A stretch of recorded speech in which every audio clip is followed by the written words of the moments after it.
everybody, welcome to the full moon in Pisces reading. I'm so excited, y'all. So I like to switch up my content so I don't do everything the same because that gets boring. So what I did this time was I did a pick a card reading that's only pictures. It's not a video. It's on my Instagram, and that's Olivia_thebull. And that's going to tell you how this moon is personally affecting you and your energy, but this is going to be the collective energy for everybody else, per usual. So right now, with this full moon energy in Pisces, there is a huge, almost like a tug of war between, I got to do this, I got to hustle my way, I got to make this happen, I got to achieve this goal, and allowing. There's like, I feel the tug between allowing and creating, and or maybe hustling and allowing. And what the universe is asking from all of us is to create a space where we can balance practicality and spirituality. Now it's funny because this is the full moon in Pisces card, so we are totally in our element. We have Leo on the board, we got Capricorn on the board, but that doesn't really matter. That's just telling us the energies that are showing up. But with this anchor card, this being the theme of our reading, guys, the shell is giving me the energy of cycle after cycle and time after time. And especially because it's like this 35 equals 8. It's like a new karmic cycle. Whenever things are really emotional, and we have a lot of practical desires, maybe want to manifest a relationship, maybe want to manifest more money, maybe a lot of us are wanting to step into our power, and we feel powerless because of everything going on in the collective. The universe is saying, be like the anchor. And whatever the first thing that when you see this anchor, what it reminds you of, how does that feel to be centered in a sea of chaos or a whole bunch of emotions? Right now on the collective, we're going through a lot, and it's time to own your power by anchoring your vibration. Excuse me. Whatever makes you feel centered like this anchor and unaffected by the water is the vibration that we need to be in. And I'm going to read a little bit from it because I wanted to read some of the keywords for you guys. So we have work, security, longevity, stability, tenacity, and connection. And it says, you are rooted in a decision for the time being. The anchor urges you to commit to something, especially in business ventures and financial projects. Sailing about without ever stopping to explore is nothing but wandering aimlessly. What you discover in the moment of rest, keyword rest, will profoundly shift the journey you are on. The world opens up her arms to larger experiences when you stop to see the one that is before you. Now, it's funny that it said rest because this card came out as well. So you see this girl is leaning up against this nature. Some of you guys might feel drawn to get out in nature. Some of you guys might feel drawn to get some of your crystals out, especially with this amethyst outside. Maybe take some of your crystals with you on a walk and just connect. Some of you guys need to connect to your past selves, your past state, your past lives, your past states of being, the way you thought, the way you've manifested in the past. Amethyst, I'm really seeing with your crown chakra being enhanced. But I want to continue this, and it says, you are setting sail on a brave notion. Make a commitment to actualize your goal, but nurture the stops and steps along the way. There is no fast track for the finish line. The stops along the way are the fuel that keeps the ship sailing.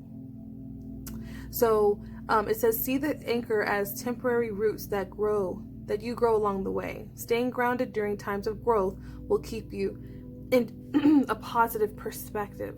When you honor the need to pause, you begin to feel the currents of life. Every experience has a certain ebb and flow of energy. Working with the current rather than against it can be the difference between actualizing your desire or drifting into oblivion. Whew! And it says the beauty of the anchor is that you can pull it up when the time comes to continue on your voyage. Each stop of the journey fleshes out the experience and gives meaning to each discovery made. The anchor alerts you to center, like I said, center your awareness. Perception is the difference between a successful voyage or being lost at sea.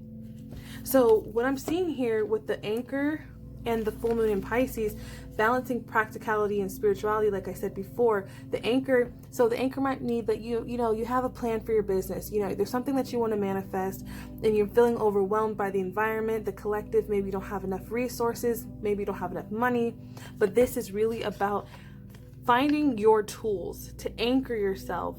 And sometimes, like for example, like yesterday I took a nap and I was like, I'm gonna sleep because I'm freaking tired and I just needed a minute to do something else. I've been feeling like I've been burning the candle at two sides of the stick, the other ends of the stick. So with this rest energy, I definitely resonated with it and actually reconnected to my crystals. I have them right here, but amethyst has been one of those main crystals for me, especially because the outcome we have is nothing is yet set in stone. Mutable moon. So whenever you have a mutable energy, you see how the tides are like just going crazy. This is about centering ourselves. So even if it's kind of like that whole analogy my sister told me once, it's like some of us are trying to climb Mount Everest.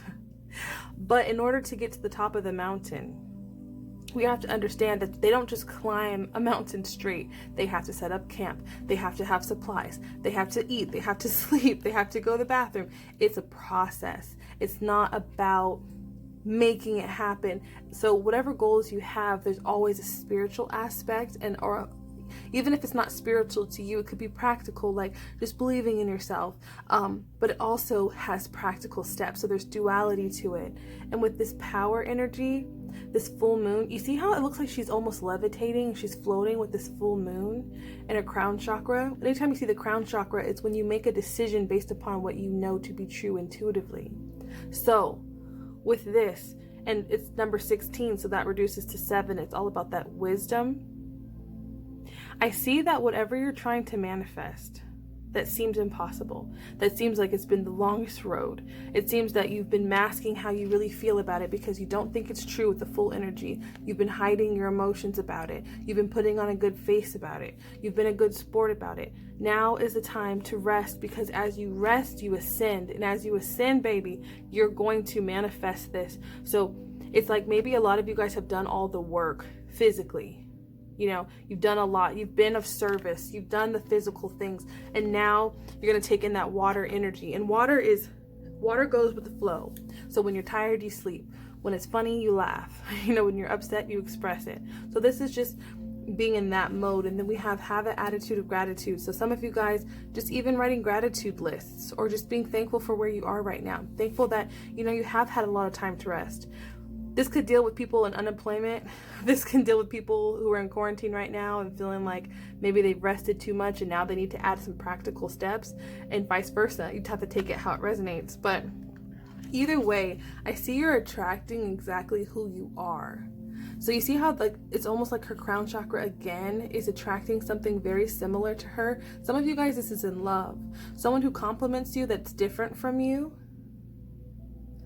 But what I'm seeing with this is that you create your life and you're going to become the embodiment of what you want. So if this is in love, becoming the spouse that you want. If this is in business, this is operating as if you have clients. If this is you wanting to manifest a job, it's you even having a healthy mindset to create that. And when you're tired, rest. Not beating yourself up, because there's something really significant about something that you're about to do. If you're watching this, there's something intuitively that you have manifested and it's coming in, but it's kind of like sitting on an egg waiting for it to hatch. You can't rush it and you can't crack it open. So it's just about, I hate to say patience, but let's go with presence. She's meditating here with the crystal. She's laying down here. When you're present, you're automatically patient. So don't try to be patient. Just be present. Exercise, get into your body, take a nap, read a book, connect with your crystals, do whatever you do to get in, cook. Some of you need to cook. Some of you guys need to just have a good laugh or have a good cry. But once you get present, you're going to automatically ascend and manifest this much easier. And these are kind of giving me that feel. You see how the way her hands are out and the way these wings are out, you're about to fly above the mountain. So it's like everyone else is working their ass off trying to do it the hard way, but you're getting your mind right, you're getting rested, you're being grateful, you're making gratitude lists, and next thing you know, you have an opportunity that is going to be something. For some of you guys, you could be manifesting travel. For some of you guys, you could be manifesting recognition online. You might create something online. You might have an online presence, and if you don't, some of you guys need to be more visible with your talents and your artwork. Putting energy into that. So some of you might put some creative energy into those things while you're resting. But the world always, like that Saturn energy, is the energy of something that has taken a long time. And I always say up to 10 years because, you know, Capricorn rules the 10th house. So it could have been between the last 3 to 10 years that you've been really working at something. You've been really wanting to have abundance. You've wanted to have this relationship. It could be something, some sort of freedom, and you're manifesting it differently. So don't be opposed to how you have to or how you're being advised to manifest differently, because everything that you have now is a manifestation of a previous mindset, and now you're elevating that mindset. So you're like, damn, I'm powerful as hell. I'm a magician. I can make things happen with my mind. I rest when I'm tired. It's almost like you have to treat yourself like a little kid. When a kid's tired, they have to take naps. They have moments of energy and they exhaust them. They go outside, they play. But it's about, what I really see is the alchemy of utilizing your energy differently. It's like people who understand energy utilize it differently. They don't exhaust it. So when you're tired, rest, because I really feel like after this, you're going to be going into a season where things are going to change. And again, she's wearing this headdress. So the crown chakra is very important, guys. It's so important that you follow your intuition and you listen to your body and you listen to how you feel. Some of you guys need to meditate. Avocados too, like eating healthy, being in this high vibration, because the sun is the happiest card of the deck for those that you don't know. So it's also Leo energy. So it's kind of the energy that I'm seeing is here comes the sun. This energy is really heavy. It's like rest, give yourself a chance. You know, it's like it's heavy, it's cold, but the sun, it's like it comes from this meditative state. There's something, it's almost like I feel like for most of the people watching this, you probably work really hard to have everything that you have. So it's uncomfortable for the pit stops. It's uncomfortable to just exist and be because you have so many goals. But what I'm feeling intuitively is if you can give, and if you're the other way around, if you're always kind of in that rest state and you're not really like putting that action, making that plan, writing those intentions, putting it out there, being proactive, it's the opposite for you. It's to put more energy in that. But the overall for most of you is going to resonate as more of as a mental rest, a mental peace, so that you can manifest something very beautiful. And it's not yet set in stone. So for most of you guys who are watching this, just know that anything is possible and things are coming into fruition, but you get to decide what you create. And I always say you deserve what you decide, because we have the ability to decide. And if we haven't made a decision, now it's time to get specific. Yes, attention to the details, guys. I can't make this up. Attention to the details. Some of you guys need to write down specifics of how you want to feel and what you want. And we have love is here, especially with the page. Some of you guys could be getting a love offer and attracting someone. Love is here. What else do we have? If you change the way you look at things, the things you look at will change. Yes, that's gratitude for you. We have sage. Some of you guys need to sage your space, just sage your energy and just get into the flow and of feeling peaceful, calming your nerves down. We have open your heart chakra. So some of you guys, I don't even look at so much as opening your heart chakra. I look at what is blocking you, what's preventing you from trusting, what's preventing you, what have you learned about love that's negative. Remove those things, think about those things, reflect about those things in the state of rest so that love automatically is there. And then we have vision board. So some of you guys, this even gives me vision board vibes, because you're going to attract exactly what you decide. So some of you guys, I'd say make a vision board, create a Pinterest, make a collage, anything creative in the state of rest. So you can use creativity in the state of rest to manifest. So guys, this was the full moon in Pisces reading. Thank you so much for watching. If you'd like to book a personal reading with me, all of my information is down below. And please keep in mind that my website is strictly for payment. I do have a contact form on my website, so you can schedule the time and date with me, or my email address is below. And thank you so much for watching. If this resonates with you, please be sure to comment, like, share, and subscribe. And I'll see you guys in the next video.